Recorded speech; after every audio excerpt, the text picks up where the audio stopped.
how can I design a life that I don't need to retire from? And it's by working with incredible people, challenges that society needs some answers to. Yeah. And that makes life pretty worthwhile. Hey everyone, I'm super excited. Today I'm joined by Tadashi Shiga. He's the executive director of the land division of RealLogic Sotheby's International Realty. So excited to have you on the show today. There's so much for us to talk about. I gotta say, I am so excited too. Yes. Oh my gosh. Like, I've loved the conversations I've had with you offline, and I can't wait for our viewers to meet you and to hear like all the exciting stuff that you're involved with. Like, there's so many things that you do like on a daily basis that I can't even wait to get into it. So what an exciting time to be alive. It is an exciting time. So much is happening right now. Yes. And in real estate. Oh. There's so much going on. Probably the biggest opportunities that we have in a generation are happening right now, right here in Washington State. And I don't think most people know anything about this. Like, a big earthquake is about to hit. A big one. With respect to zoning, and people don't have a clue about this. Oh, that's why we cannot wait to share this information with everybody, get everybody excited so they can take advantage of all these opportunities. I agree. So let's get into it. So I would love for you to kind of just tell everybody a bit about you, about your journey, where you grow up, and how has that influenced you into who we see today? Oh, what a journey. So, born and raised in Seattle, third generation Japanese American. My family's been here for over 110 years. Oh my goodness. Oh yeah. My father was born in Seattle in 1919. Oh my gosh. Yes. That is incredible. My mother came from Japan when she was like 25 years old to go see Elvis Presley at the World's Fair. Oh my goodness. So I guess she met him in Japan. The Seattle World's Fair? Yes. Oh my gosh, the 1962? Yes. Okay. She met Elvis Presley in Japan at JVC Studios. No way. And he said like, hey, you should see me in Seattle. You personally invited her to come to see. Are you serious? And then she came. That's incredible. Yeah, then she came. So I actually owe my existence to Elvis.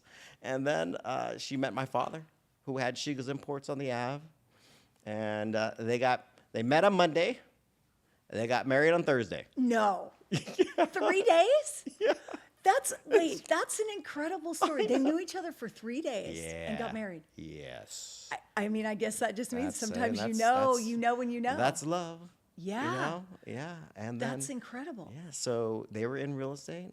I was a latchkey kid, so they just left me do whatever I wanted to do because they're busy, so busy building their businesses. And I was like terrorizing the neighborhood and doing everything. And it was the amazing and supportive family to grow up in. And being in Seattle, I absolutely love it. This Emerald City, right? Yes. And then I went to University of Washington. And then I was like, what am I going to do with my life? And I was like, I want to do real estate.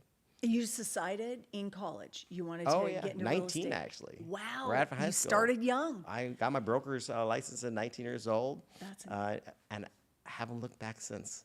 I love real estate. I love everything about real estate. Yeah. Yeah. And we started buying apartment buildings and houses and remodeling them, selling houses, helping people out, and just doing everything we can, being immersed in real estate. Mm-hmm. And then I started doing brokerage with land opportunities for finding developments for builders. And that was just so fun. So fun finding land for builders. So then you see them through the whole process, building them up. And then the great crash of 2008 happened. Oh, yes. Yes. We'll never forget that. But huge opportunity came with it. With chaos brings opportunity. Mm-hmm. And at that point, I was like, oh, what am I going to do with my time? I need to find another passion. Mm-hmm. I discovered building science and sustainability. People thought I absolutely lost my mind because they were like, green homes, sustainability? Mm-hmm. They're not even selling regular homes right now. Yeah. But I went down the rabbit hole and I got so excited about how can I build and help builders build the most energy efficient and sustainable homes in the world right here in Seattle. And with that mission, I built Evergreen Certified, which became the largest third-party verification company for sustainability in the Northwest. We worked with 300 builders. We had 800 projects a year. And I made the goal of helping builders build the most energy efficient, sustainable buildings right here in Seattle. What was their kind of, I'm super curious, like with the builders, because what was their reaction when you first went to them? Because you're kind of out in the forefront of the sustainability in this area. And because that's totally when it started. What was their reaction and kind of how did you pitch it to them? Because you obviously saw the future and the opportunity. Yes. And what did they say? What did they think? They were like, you're a real estate broker. How can you teach me about sustainability? And then I was like, I'm really into it though. And then they said like, the initial issue with this, it's hard enough for us to sell regular houses right now. And it just costs too much. So I said, okay, if it was the same price, would you do it?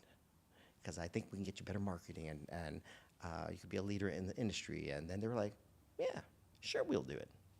So then I said like, okay, I'm gonna work on the pricing. So at that time I got together with a whole bunch of window distributors, installation people, and said like, hey, I pitched them this idea. I said, all my builders are small builders, but if you group them together, could you classify them as a big builder and give them discounts? And they were like, I've never heard, nobody's ever come to me and said that before. They said, yes. That's we incredible. drop window prices 30%. Wow, which is huge. Huge. For a builder. when they're Windows, penciling doors, it out. trim, and then they started doing it. And then I started working with Dwell Development, who's an amazing builder. And then they started a trend that showed that, hey, if you build it right, if you build it sustainably, and you build a brand, people will want it and pay more. And at that time, Dwell was selling out projects at framing when other developers couldn't sell a finished product. Do you think it was like a combination of just, their design, but as well as just people, it made people feel a lot better that they were buying into something that was also sustainable, which was better for the environment? Sure. If you ever met Anthony Mashmet, the owner of Dwell Development, he's a star and of a true professional and caring about society and about building. And when you hear him talk about the homes that he builds, you would want to buy one. And He's live just in one. passionate, totally He's very passionate. He's totally Yeah. passionate. And that led the other builders to see what he's doing.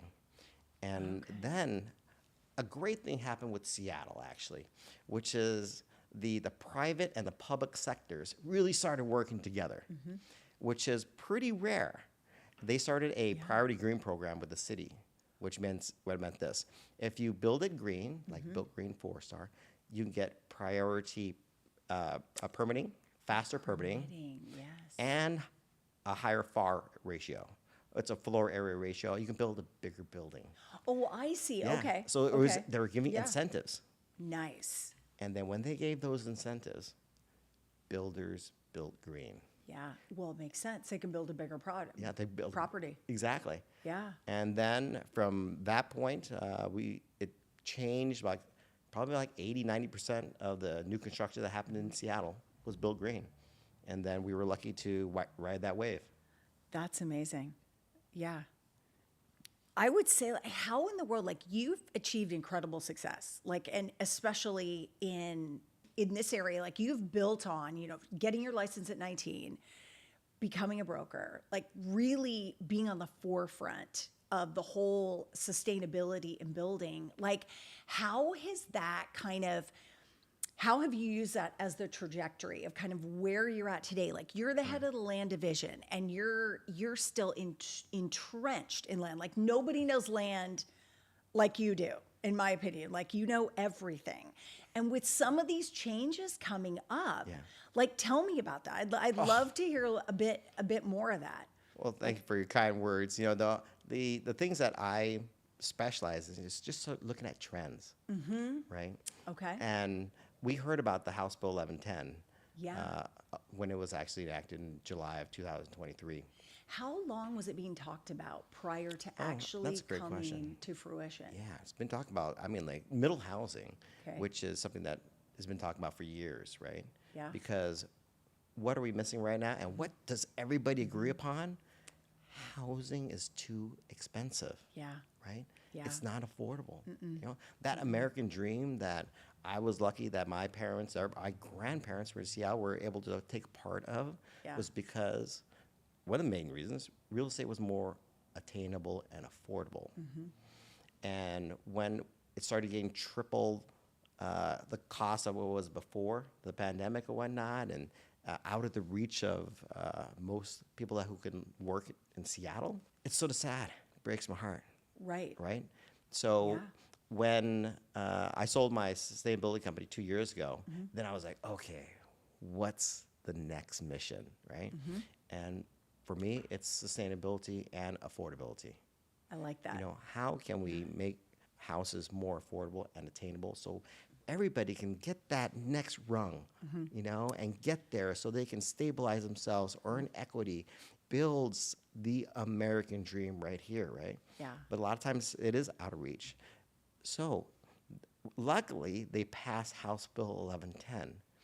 And I'm so proud to be in Washington State because they really said like, hey, how can we create middle housing? And middle housing is basically everything between a single family house and a high rise, right? What about the DADUs and the ADUs? Everybody who knows a DADU is a detached accessory dwelling unit. What's the difference between ADU and DADU? Or are they interchangeable? Oh, great question. So some parts of the country, Yeah. they just say ADU. Okay. Or Okay. AADU, which is, and they don't normally say DADU. I think that might be a Northwest thing because when Okay. people hear me across the country, they're like, what's a DADU? A DADU means specifically here, detached. So it's Okay. away from the house. Okay, I gotcha. Then the ADU is an attached unit. Okay. Yeah, up here. So, yeah. What's so funny is that a lot of people, my wife was like, what about the mom dues? That would be good if they came up with right? the mom. That's hilarious. Yeah, the mother-in-law unit. It's all about the dad dues.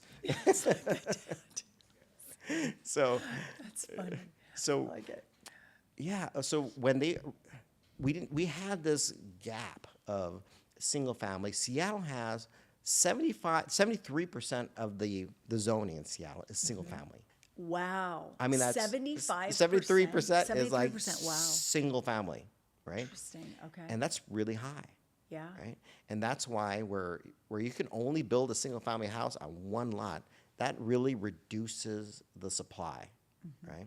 So what's great about the House Bill 1110 is that they said, okay, let's try to get rid of single family zoning, right? And allow people more options. We need more options, and we've got more options, and then we have more attainability and affordability. So it will allow you to build a dadu in backyard, or maybe a duplex or triplex or fourplex or sixplex in residential areas. And this is how it used to be back before the 1940s. That's why when you go to like a lot of the Seattle old neighborhoods, you will see you'll see a single family house, but you'll see the corner store with apartments above it. You'll see these smaller apartment buildings, right? All Yeah, it's mixed. mixed together. And it's a good feeling, right? Yes. All different types of demographics. And then they started really saying like, hey, only single family. So that's what happened. And that's what actually created the big divide of rich and the have-nots. And with this House bill, it's a big opportunity for across Washington State. So it's basically in the larger cities, which are, they call the tier 1 cities, which are 75,000 in population or more, Okay. which is like Seattle, Bellevue, Kirkland, Redmond, Everett, Tacoma. They'll allow you up to 4 units on each lot. And does the lot have to be a certain like size? There are some minimum sizes and whatnot like Okay. that, but and you still have to comply to all the zoning Okay. issues with the like setbacks and whatnot and height Gotcha. and everything like that. But 4 units. But 4 units, Okay.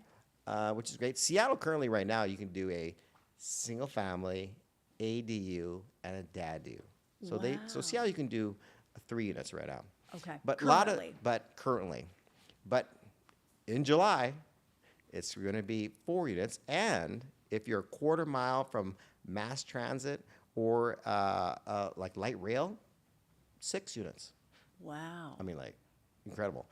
And then on the east side, yeah, it's going to also be 4 units, unless the caveat is this: if there are a covenant on the title that says no upzoning or splitting the lots, it supersedes the House bill. I see. Mm-hmm.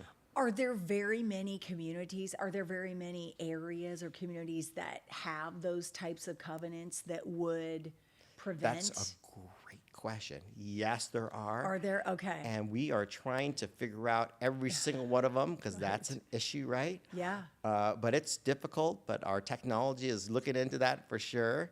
Some of the stuff in title is on microfiche. Oh my gosh. So you have to go way, way back. So it's not really, it's sort of hard to get that type of information, but we're working on it. But Yeah. these are the things that homeowners, sellers, buyers, investors are going to have to understand. Yeah. Well, that's what's interesting because there's got to be homeowners that currently own property that they don't realize that they're really sitting on a gold mine. Yes. And that they could go in and subdivide. Well, I guess subdivide to a point because I don't know, would they actually have to subdivide into, does a city or county actually subdivide it into different lots?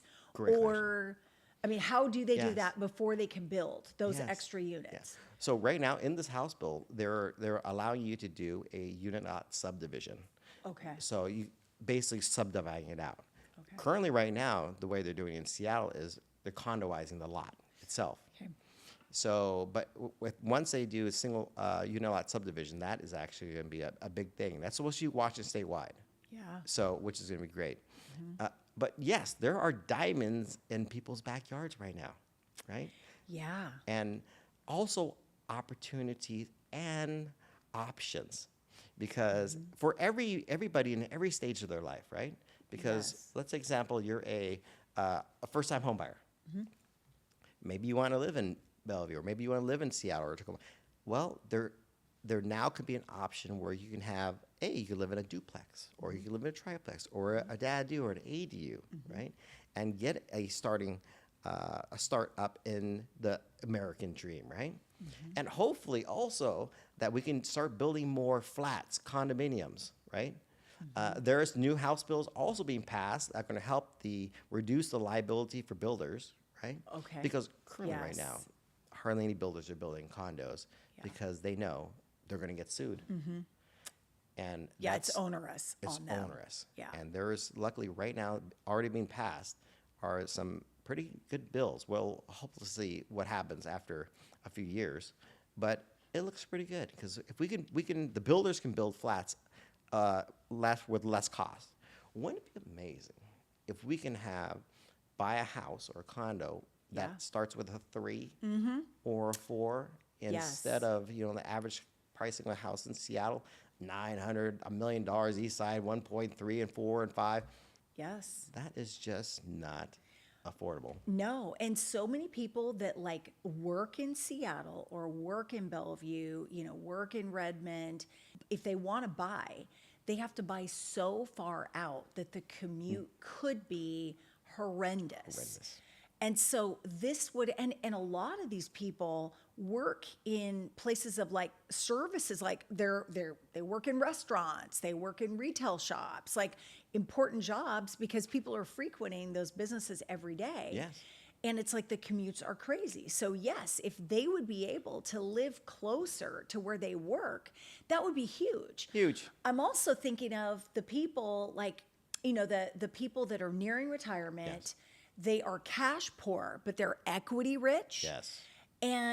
but they can then tap into that equity. Yes. Still be able to stay in their house, but let go of some of their land. And I mean, go ahead and sell that either to a developer, or they could potentially hire somebody and try to develop it themselves. But the point is, it would allow them to utilize their property and stay really in the neighborhood. Maximize their equity while stay in the neighborhood Yes. that they love. Yes. And or even potentially maybe what they do is they allow one of their grandchildren or one of their kids For sure. to be able to buy on that property and live closer to them if that's Oh, for what they sure. want. Yeah, Yeah, because, it's like a generational. Oh, yes. And then Yeah. then later on, because a lot of the kids are moving back, and Yeah. a lot of us don't want to have the kids living with us, but then maybe they can live in the dad-do. Right? Totally. Right? Yes. And build up the equity there. And Yeah. if they move out, right, that another option would be that they can also Yeah. move into the dad-do, and then you can rent out the main house.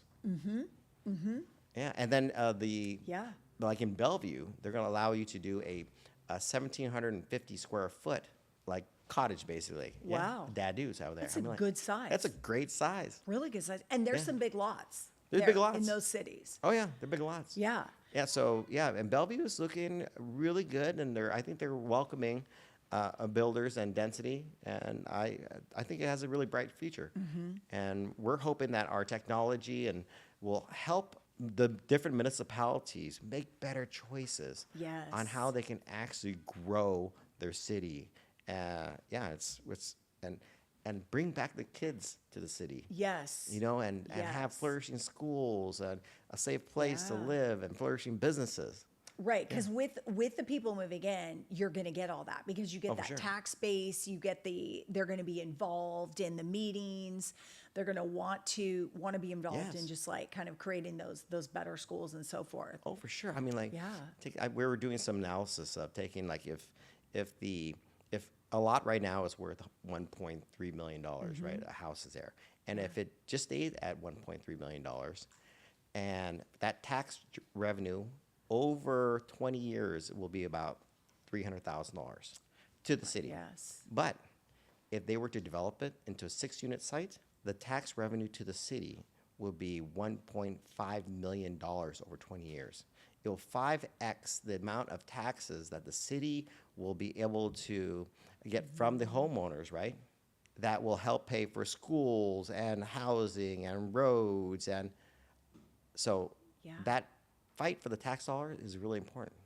Yeah. And Yeah. if they plan it right, they will flourish. But like in Seattle, they did a tax, a MHA tax, which stands for Mandatory Housing Affordability Tax, which is basically if you build more, they will give it like a $28 tax onto the development, and that killed 80% of the building of townhomes in Seattle. Wow.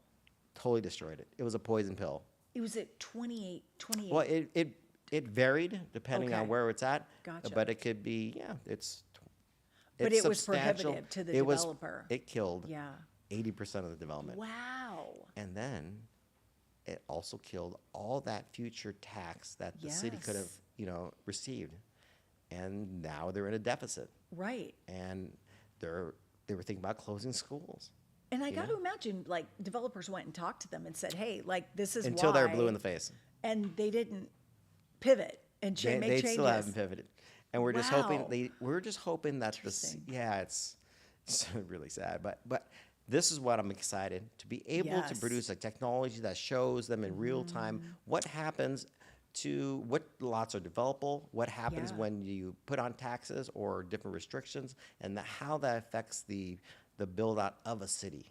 Well, and this is what's so interesting. You were telling me about this technology, and it's proprietary. Like Proprietary, it's yeah. like you are the one that has it. And Yes. and tell us about how that is really helping your builders that you work with, your developers that you're working with. Oh, yeah. I'm fascinated by Thanks, this Carese. by So- this technology. So about 2 years ago, when we heard about the House Bill 1110, we knew that it was such a big opportunity, but also we knew it was going to be very confusing for everybody, because since it was passed, we knew that every city will have different zoning and different regulations on how they met the requirement for that upzone. Yeah. So Bellevue and Kirkland and Redmond and Seattle, all different zoning, all different ways to be interpreted. And with all that chaos, we knew, oh, the sellers are going to be confused, right? The Right. buyers are going to be confused, the Yep. brokers and the builders. So we just knew that, oh, if we can solve that problem with technology, right, we can be a big help for this whole community. So we've been working on it for a while now, and my co-founder, Ofer, is an absolute unicorn genius. Genius. Yes. Yes. I'm not the programmer. He's an amazing programmer, and he's also a developer. So he's one of the few developer programmers that actually has developed their own pieces of property. So he knows code a lot of times better than the gets architects. it. He gets it. Yeah. He gets it. And then with my network and my expertise in real estate, we were able to really hone in on what's the best value that we can bring to our community by using it as technology.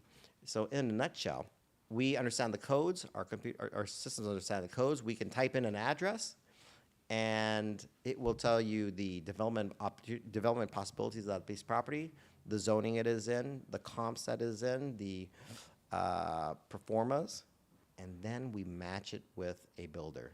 So builders give us their Wow. criterias, and then when we have our match, it will say like this builder matches this opportunity, and then we're able to put more deals together, and also help things become more seamless and transparent, and we're not shooting blind on how trying to figure out what's happening out there, because we understand also what's happening in the neighborhoods, what's being built, how many permits are being issued, how much supply is going to be coming on the marketplace. And we also are very excited that we paired up and partnered with Real Logic Sotheby's International Realty, Absolutely. Absolutely. leveraging their incredible brand, the genius of Dean Jones, and Yeah. all their fabulous brokers out there who are the best in the business to help them also help their clients, so we can all work together and really flourish in this amazing time. Well, and I mean, Dean has just got an incredible vision and network, and can come in, and he's got incredible experience going in and selling, doing the marketing and selling on these different projects and working with those developers. So I got to imagine like there's just some really super exciting projects that you guys are that you have coming online. And for these developers and builders, what an incredible service to be able to really help match up like what's in their wheelhouse. And then you and Dean can come in and help them see the vision of like, how do you get it to the consumer? Oh, for sure. Dean gives a master class every time I see him. He's the maestro of marketing, 100%. also of building and development and running the brokerage. His heart is gold, and his vision is our diamonds there for sure. And it's been a fun journey with him, and we're looking forward to all the projects that we have right now, because we could see how we can change the tapestry of Seattle and the Northwest with the combination with this bill and our entire network. We think a lot of good can happen. Are the builders like kind of enthused again, like kind of excited with Bill- this is sort of like a new leash on almost like a whole new business opportunity, because after the financial crash, a lot of them left the industry, and the builders that stayed in the industry, I mean, the cost to build and Totally. the restrictions and the requirements for them are just onerous, and so it's really made it tough. So I haven't seen the builders more excited than right now. I mean, like That's awesome. It has been, because everybody's like, oh my, look at the opportunity that's going to come. Yes. Right. And Yes. we're ready to go. We're ready to see this next chapter, and it's an amazing chapter to be part of. I got to imagine it's going to be interesting when it comes through, because correct me if I'm wrong, but July 1st is kind of the date. Like that's the big date, which is coming up Yeah. very, very Yeah. quickly. And some cities have sent in their plans, but Yep. but tell us more about, like, cities have to have their plan in, That's correct. or June 30th, so July 1st, we should hear. Yeah. Yeah. If they don't, then the state regulations fall over. They have to comply to that. interesting. Yeah. So everybody's trying to. Most of the different cities will make that for sure, especially the larger ones. Yeah, because they're going to want to be able to have their own Yes. spin on it, Yes. and be able to map it out how they Yes. want it to be done. Seattle looks like they're Yeah. getting close, and Bellevue is getting close. So the major cities will have it pretty much on July 1st, and it's going to be a whirlwind. That's What for would sure. you say to those people? Because, there's still like some of the old school people that are Yeah. like, oh, but I don't want like a fourplex in my neighborhood or a sixplex in my neighborhood. And, there's still that kind of old school, like, I just want that single family home. And Oh, yeah. what would you say to them, and kind of what to expect? That's a great question. All the NIMBYs and YIMBYs out there, Mm-hmm. because I need to calm down all the fears, because we're doing the analysis right now, and best case really is going to be maybe 10% of the properties are going to be redeveloped, Interesting. Yeah. Only 10%? pretty much. Why do you think? Because when we're looking at, because the land has to be worth more than the house. Okay. Right. Okay. To And make it the to make land it value pencil. ratio. Yes.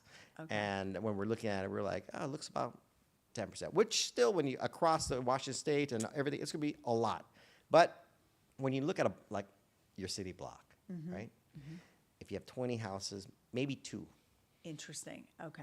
I So mean, not the so- whole neighborhood. Yeah. and it will still take those 2 to sell Yeah. of that 10%. So it's going to be unfortunately, I think it's going to be, Mm-hmm. it's going to be slow and gradual. Yeah. It's gonna be, yeah. We're still gonna have they still want to provide, 1 million homes by 2044, but we'll still be probably 1 million short. Short. Oh, yeah. Yeah. It's going to be hard to do the backlog of. It's going to be really hard to make up Very the hard. backlog of Very hard. building. I read the statistic that from 2000 to 2010 there was like 25 to 26 million homes built. Yes. Across the United States. And then from 2010 to 2020, it's like only 6 million Oh, yeah. were built. Yeah. So it's like We're 20%. Like, Yeah, it's we're already in a 80% big reduction. deficit. Yeah. Yes. It's so hard Yes. to build. So expensive with all. Yeah. This is why we have the mission of trying to deregulate enough to get out of the way, to making sure Mm-hmm. that we can actually build more inexpensively. If we're in a housing crisis, we should act like we're in a housing crisis. Yes. Like if we're in a health crisis, Chris, if you had a heart attack, right? God, I don't want that ever to happen. But if you had, Agreed. Do you I want don't do you, either. do you want that ambulance to go quicker or slower to that hospital, Yes. right? Yes. Same thing here. We Yeah. should be building quicker and better, and really providing housing as soon as we can, so people can have a place to call their own and build equity, and not get priced out because Yeah. we're becoming a rental nation. Yes. And Seattle, we have more renters than owners. Yes, and it's so hard. Like, people that want to buy. I talk to would-be buyers every single day. I mean, they want to buy. Yes. And it's like, it's this big trade-off for them, though, like, because we do their pre-approval, we find out what they can afford, and they can't afford to live in the area they want to live in. So, because they're priced out. And so then their choice is like, okay, do I move an hour away from where I work and have this commute to be able to live in a house, or, be able to buy a place and not have to rent? Or do I just rent? And I'm hopeful that through this House Bill 1110, we're going to see some more affordable housing come on, to where we're going to be able to have solutions for those people where they don't, where they don't have to, at least fewer amount of people are going to be able to find that affordable housing where they can live closer to in the areas that they want to. Yes, Yeah. it's going to add more options for sure Yeah. because it's statewide. And that's what's so exciting about it. Yes. It's groundbreaking. Well, and with that too, with more housing, it's going to bring in more services. More businesses Yes. are going to move in, more retail space, more restaurants. I mean, it improves the area completely. Everything Yeah. improves.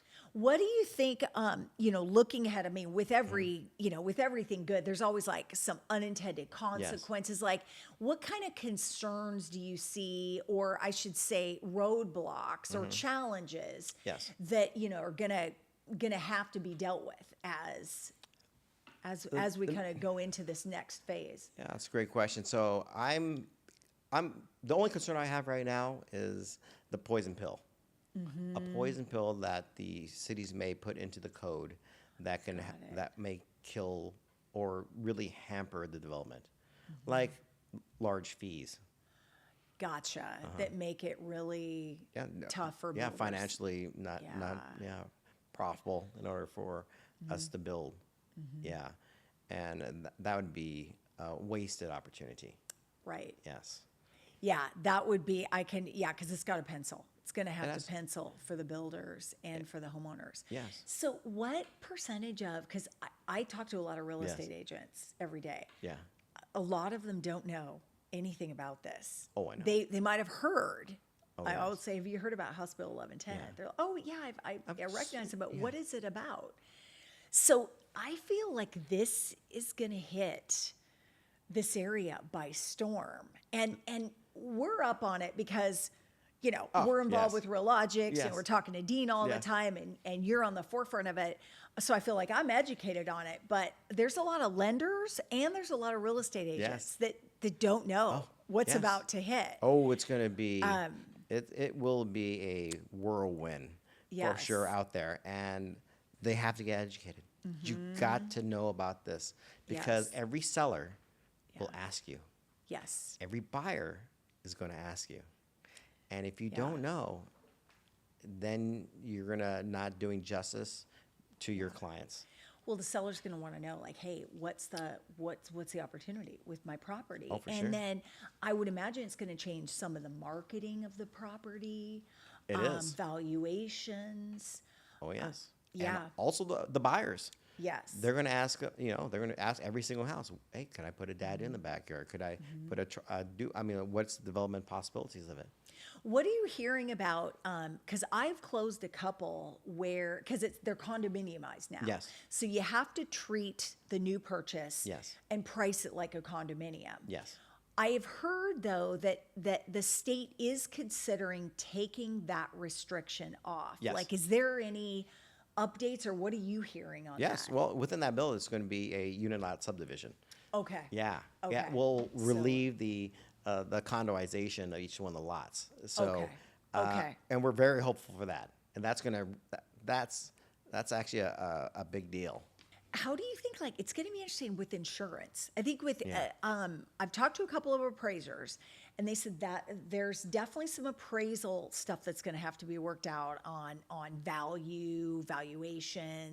So, I mean, nothing that moves us forward is ever without challenges to work through, but they're good challenges. Yes.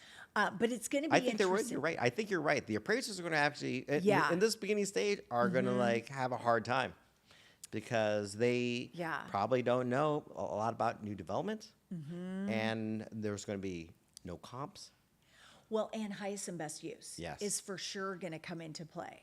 So I'm curious to see how the appraisers are going to wrap their heads around it. Me too. And I hope that there are enough Yes. quality appraisers to actually look at all these projects because they're going to be a lot. Yeah. Yeah. Yeah. Well, and Washington State's got some of the highest thresholds to become an appraiser. So, yes, there's not enough of them. I mean, we even struggle in the residential realm just trying to Yes. get one out to a property. I'm So, thinking that's going to be one of the blockages that will slow things down a little bit, actually. Yes. Yeah, I'm excited for the prospects of just trying to get more people into homes. It's heartbreaking when you Yes. see people that they want to become homeowners. Yes. They've done everything right. They've really tried to prepare themselves, and they're just priced out. And they'll go through and everything's a multiple offer because there's so many people that want to buy, but there just is not enough. There's not enough.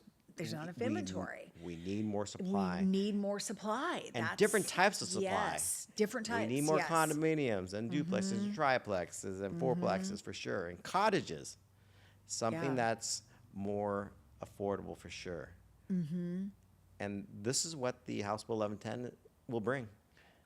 Like, what advice would you give to would-be home buyers that, they're hearing about this bill Yeah. and they're like, okay, maybe this is going to be my opportunity. Like, what advice would you give them? What kind of things would you say, hey, look for this, like go and seek out, seek out X or whatever that is, like kind of good advice for them. Initially, for sure, get educated on it. And one of the reasons why is because it's going to be a big purchase for you. Yeah. Right? And I would say talk to Real Logic Sotheby's agent who is actually certified through the process through Realty and House Bill 1110, or other brokers who are, understand this because it's very important. There are not very many that actually do. Make sure that you have the right guidance and support and experts that will help you through this whole process. And ask the right questions. How much do you know about House Bill 1110?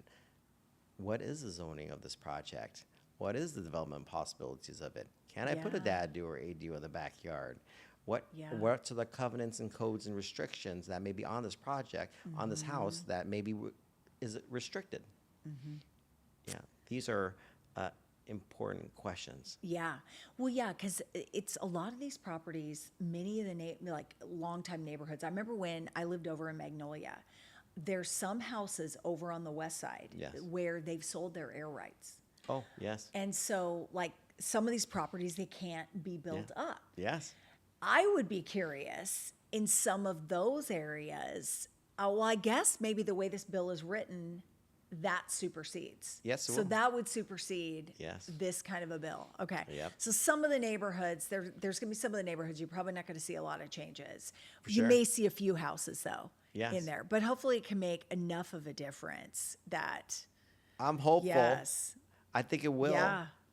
And it's great to be at the forefront of this in Washington, and we're going to see it. And then when we make the changes here, other states and across the nation are looking at us in California and Oregon right now, and Minnesota. It's happening because it's not a Interesting. local issue. It's not a national issue. It's a worldwide issue.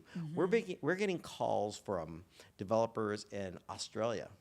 Wow, really? Yeah. I mean, like all over not only the United States, but when I was talking to them in Australia, Yeah. it was like talking to somebody in Seattle, talking about the same issues: affordability, attainability. They are upzoning all their properties too, and trying to figure out how do we get more middle housing. Yes. Yeah. I mean, because the middle class is the largest group of people. Yes. It's the working middle class. And- yes. We need help. So other markets like Minnesota, there's other markets where there's tight inventory. They're looking at doing similar type things. Absolutely. Okay. Yeah. Yeah. And every state is going to be, they're battling the same stuff. Oh my gosh. Yeah. I How mean, exciting. it is exciting. Very cool. It is exciting. Yeah. Yeah. Well, I'm looking forward to like just seeing how it all comes out in July. I think that that'll be where we kind of get the first insight into these different cities, how they're going to deal with it, and then from there, Mid-July, Yes. we got to like revisit this. Yeah. We'll have all the updates on what the cities are doing, yeah. and it'll be go time. Yeah, For sure. For sure. I bet do you have like builders that are kind of like, okay, as soon as I know, I'm ready to like move, pull the trigger and, move Everybody ahead. Yeah. is waiting on the sidelines, and they're very excited Yeah. to see what cities are going to be welcoming developments and which ones are not, and also where in each city are the opportunities. Yes. And yeah, that's This so could be fun. our answer. It Hey, definitely it's- could be part of the It's not the solution. silver bullet, but hey, it's going to Yeah. be one of the tools for us in order to create more change. Yeah. And it's a very exciting time to be in real estate right now. Yeah. Oh, for sure. Definitely. One of the things about this, and after our conversation before, is because in order for you, let's say you have a mortgage on your house right now, but you want to throw a dadu in Yes. your backyard. Yes. What are the requirements? Because the mortgage, the bank that owns the mortgage right now Yes. doesn't want you to throw in a dadu, Right. right? Yeah. So exactly, that's a great question, and one that every homeowner is going to have to deal with. So like right now, if a person has got a big lot and they have their mortgage, the mortgage lender has the collateral is the whole property. Yeah. So that homeowner is going to have to get what's called a partial deed release. If they have a mortgage on it, they're going to have to get what's called a partial deed release to unencumber the piece of the property that they want to essentially subdivide or sell off to somebody else. They would be allowed, if they simply just want to build something on there for themselves, they could do that without having to do anything with the mortgage. But let's say they want to like sell it off. Yes. So develop it. They'd have to go to the mortgage company, their mortgage servicer.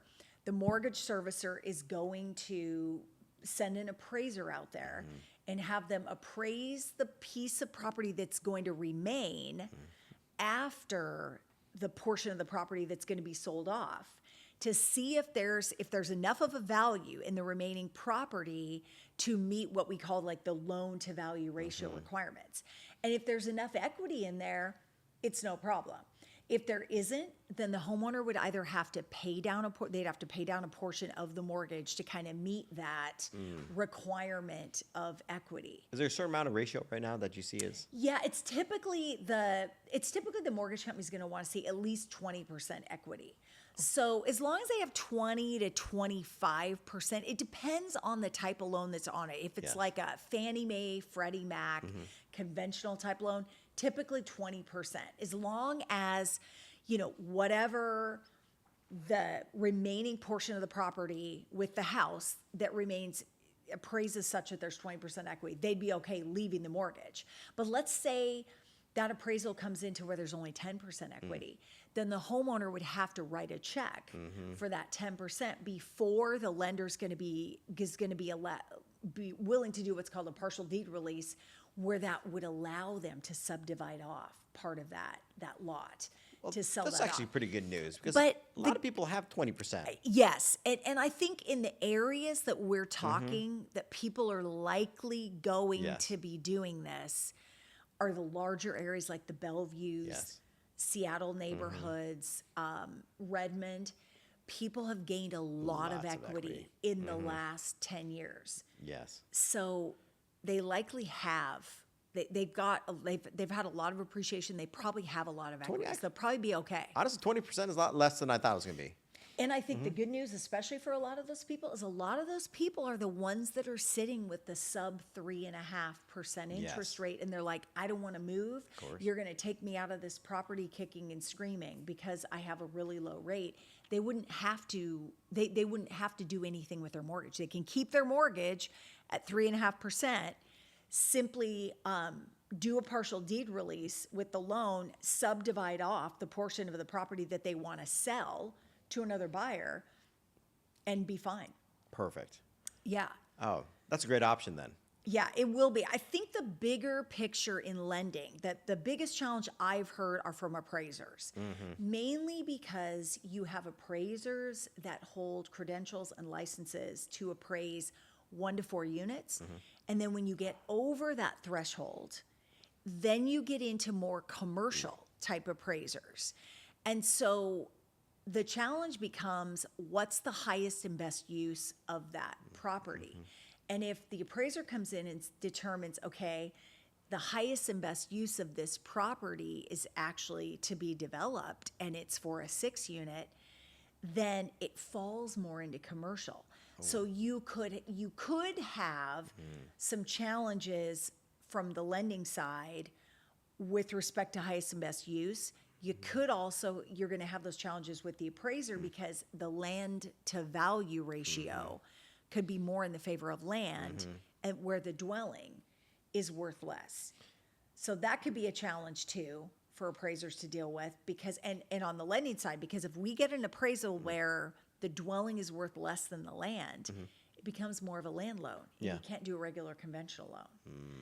So, but that also may be an opportunity for some portfolio lenders or what we call non-traditional lending to come in and lend. I mean, these are still make sense loans. These people have, great credentials, they qualify, property's rock solid. So it could be a great opportunity for some private money to come in and fill that gap for lending potentially. Because Bellevue's going to allow like 6 units. Yeah. And sometimes Seattle also. So that having that commercial appraiser and also your connections to all the other different lending sources, that's and of course your great knowledge.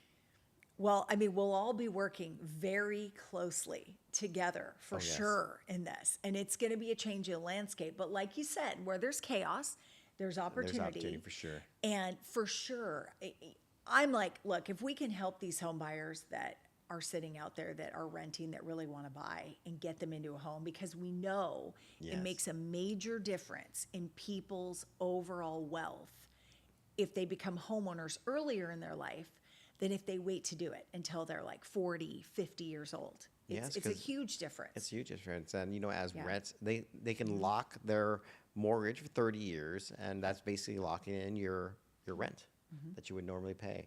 Versus when you're a renter, no equity, rents keep on rising faster than most people's income, and it just pushes that American dream further and further away.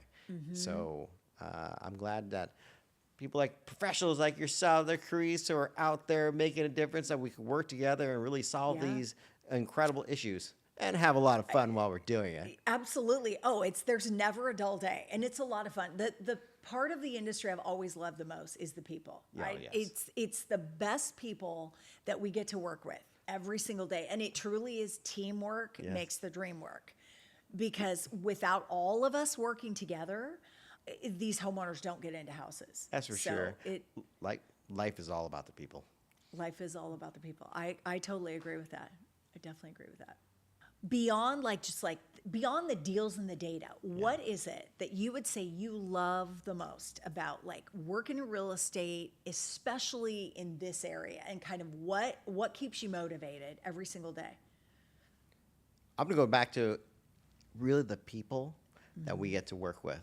Yeah. Right? And solving to make the Emerald City emerald again.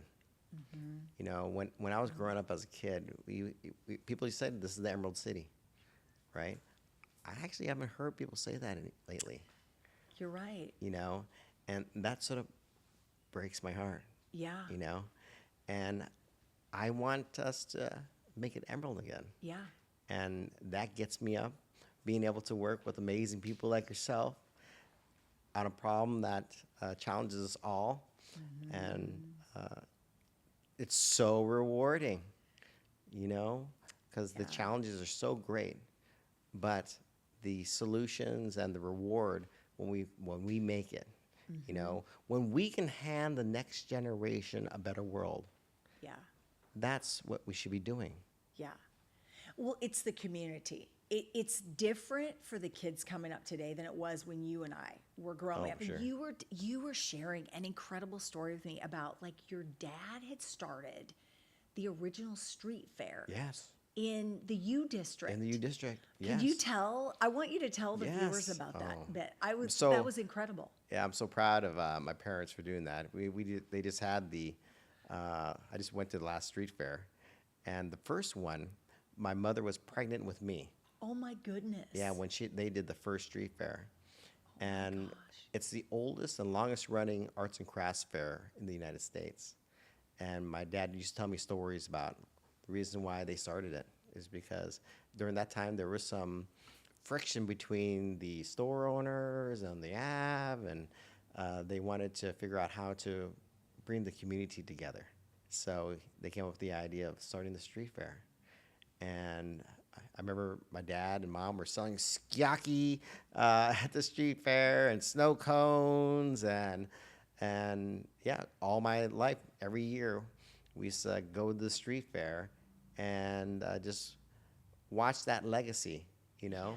that bringing together of community, and it was all handcrafted, materials and goods and smiles and foods, And my mother, who was 87 years old, still works at Shiga's Imports 6 days a week. She does? She's my hero. Oh my gosh. She is my savior. She's my incredible mother. I loved her tenacity, her gumption, and her work ethic is what inspires me. And I gotta say, my father passed away in '93, but he lived an extraordinary life, and he did a lot of good. And that good is, I feel it when people come up to me in the street and they go, "I know your dad. He helped me out."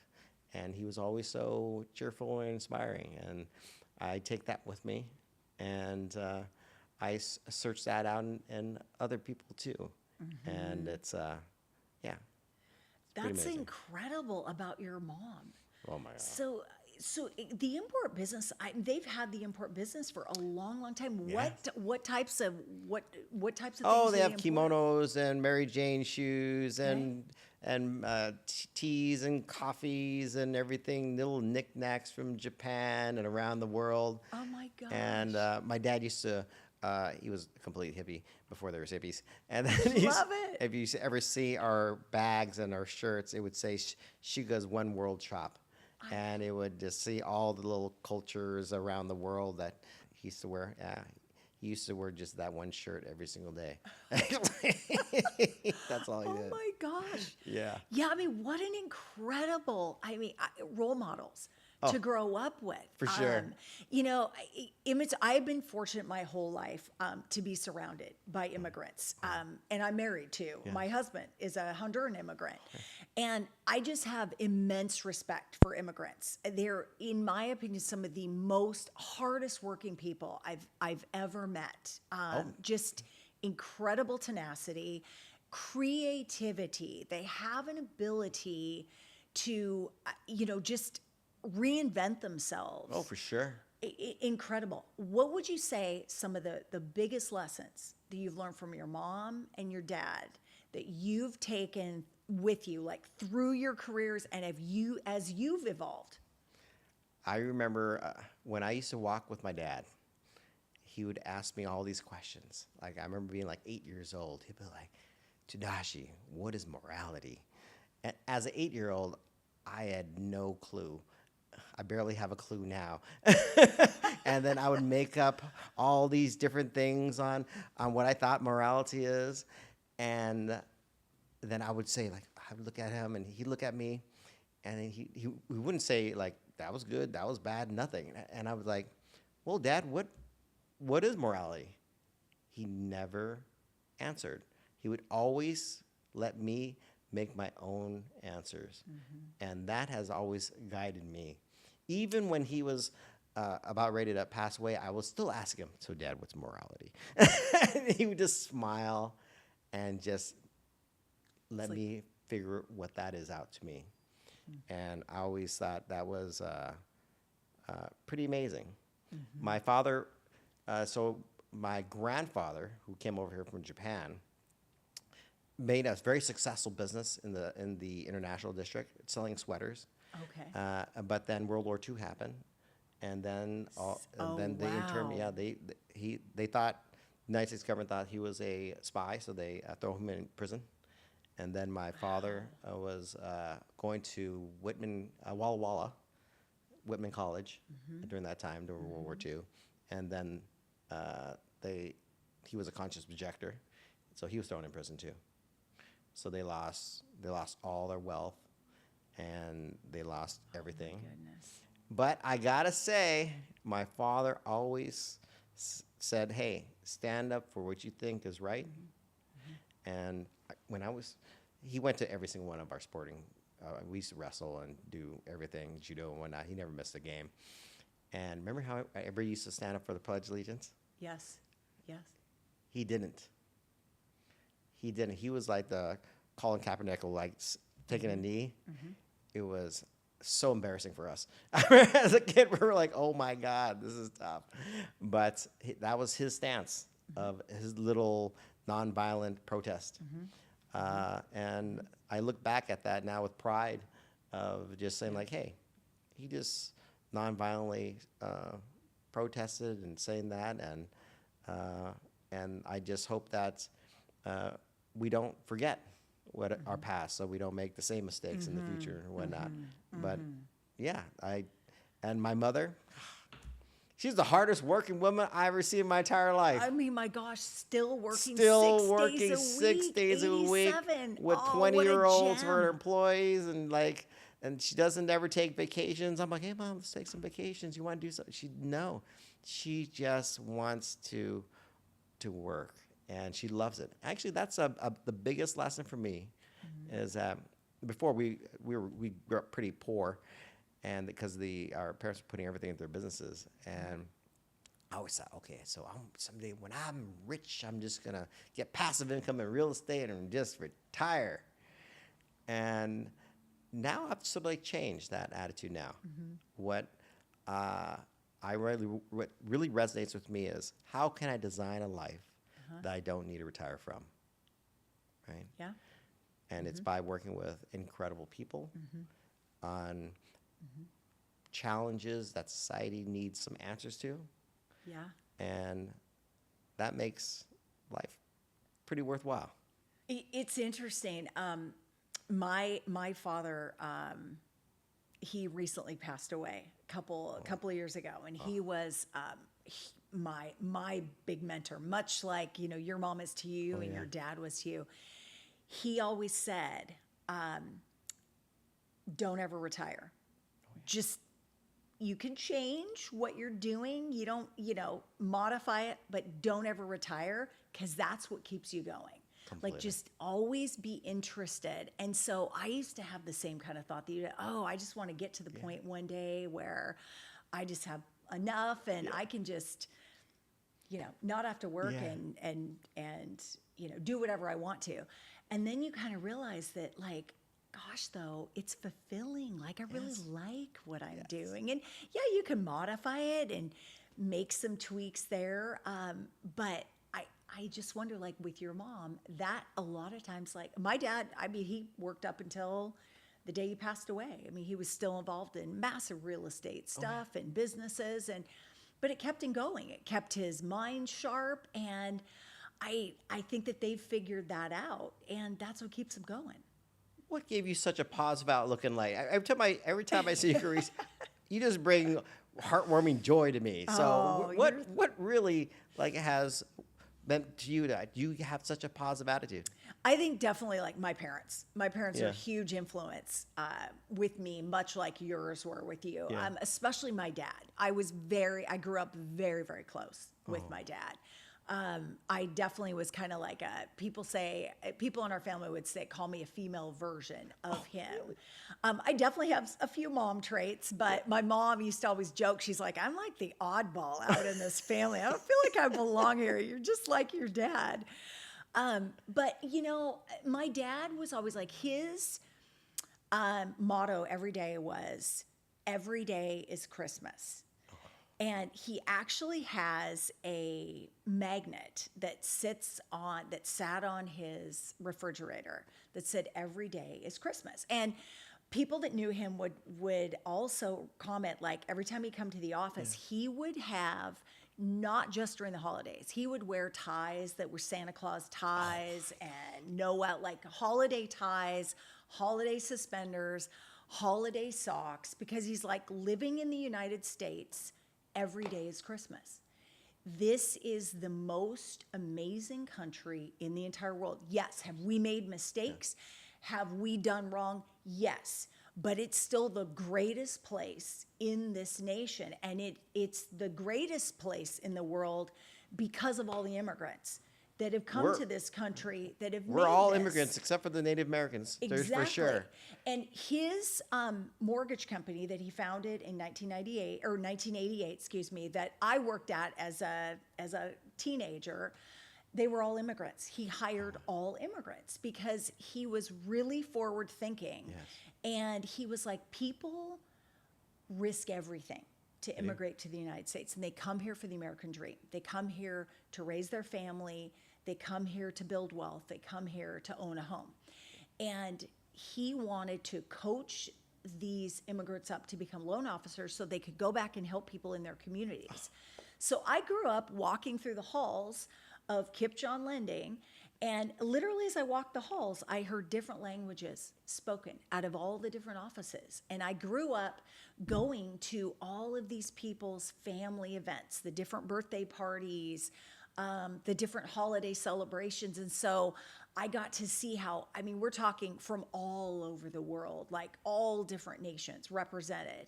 And, you know, I grew up seeing that. And I grew up with these people. I'm still in touch with many of these people to this day. But I got to see, you know, how they brought in some of the different culture that they came from, but then they immersed it in with being Americans. But his theory on that was the United States is the best country in the entire world. We have the most opportunity. And, you know, even a bad day in the United States is better than the best day in many other countries. Oh, for sure. And I think that, you know, growing up with that mindset, you know, funny story, I remember going to lunch with him one day. There was this Chinese restaurant in Bellevue he used to love to go to lunch at. And we went to lunch, and this one particular day, he had on his Santa Claus tie, his suspenders, and his socks. And it wasn't Christmas. And this guy, and I remember, like, out of the corner of my eye, like, I saw this guy, like, come in the restaurant. He kind of had this grumpy look on his face, and, you know, he kind of, like, definitely was not having a good day. And he stopped next to our booth that we were sitting at, and he looks at my dad. He goes, "It's not Christmas. Like, why do you have your Christmas tie on? Like, what are you doing?" My dad just looked up and he goes, "To me, every day is Christmas living in the United States." And the guy's face just, he stopped being pissed off and annoyed, and he just burst out laughing.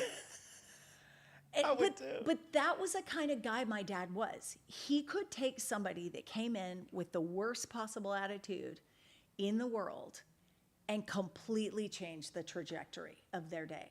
Just by Now his all the outlook. pieces are coming together on why you are you. Well, you're very kind. Thank you. I like- will. He was. I adored my dad, and I I bet you, will what a great- spend my life, you know, just making him proud. He's incredible. What a great mentor he has been Yeah. on all the immigrant families that he has touched. And I bet you they have thousands of stories about your father too, and how Yes. they were able to help them get a step up also and grow their families here and inspire them. 100%.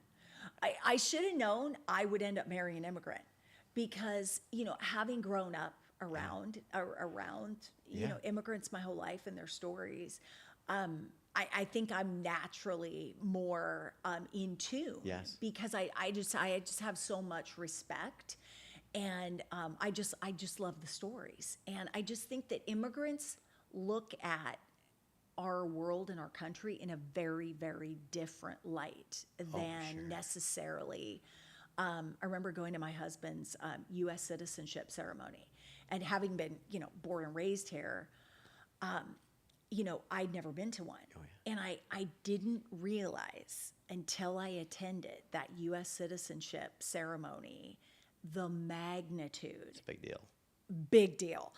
And how it would affect me. Like, I'm not a crier. Yeah. Like, I'm really not a crier. And I was like sobbing in tears because it just, it was so emotional.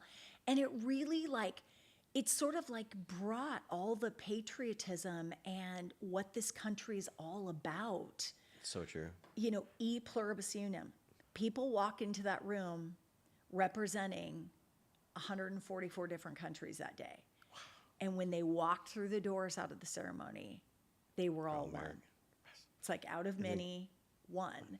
And it brought it all into focus for me. And I hope everybody has the opportunity to attend a U.S. citizenship ceremony. It's true. There's something that is just so special about it. My mother became a citizen at like 85.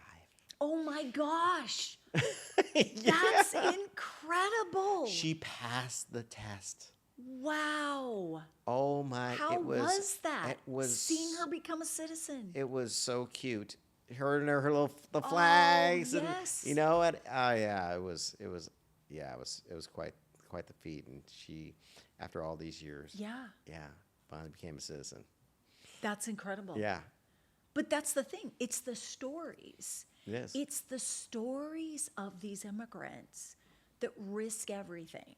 And come here and build these incredible lives and assimilate into what is our community, all of our community, and become citizens. It's incredible. It is. I'm living proof of That's amazing. this whole journey that we are on as immigrants, and there's so much to be learned from.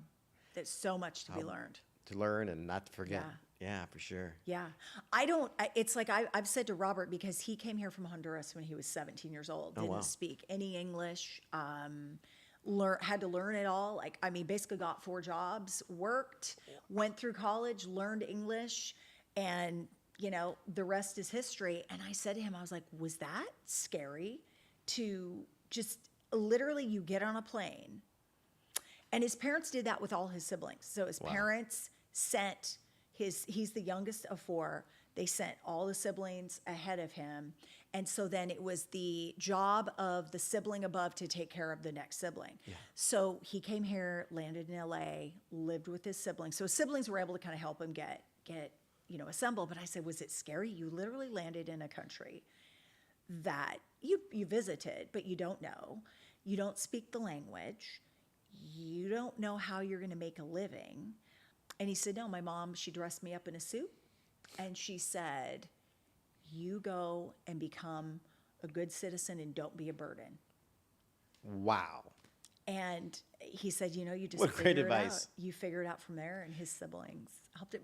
I don't know that I could do that. I can't imagine. Not a helicopter mom. No, not at all. I love that.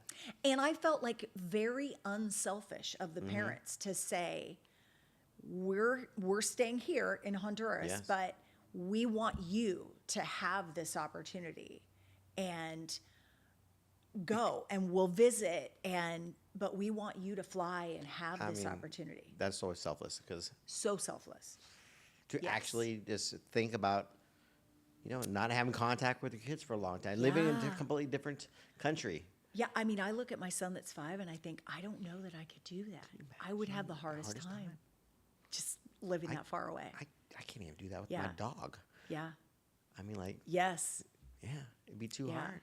And his parents were incredible, just incredible people. Wow. Just incredible people. His dad was literally born on a dirt floor in Honduras, single mom, grew up, became an apprentice, started pumping gas at Esso down in Honduras, applied for an apprenticeship, got an apprenticeship with Exxon.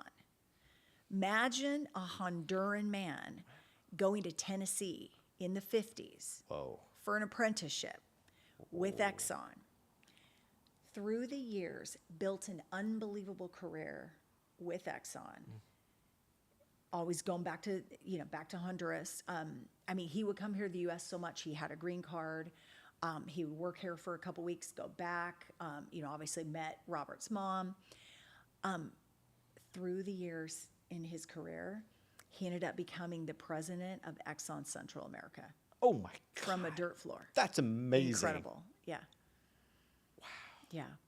But was always, loved the United States for the opportunity that it gave him to launch in that career, and was proud that all of his kids became U.S. citizens. That's amazing. Yeah. Incredible legacy stories. that he left. Yeah. It's true American dream. We're all living it right now. We are. I'm very fortunate. Very Yeah. fortunate.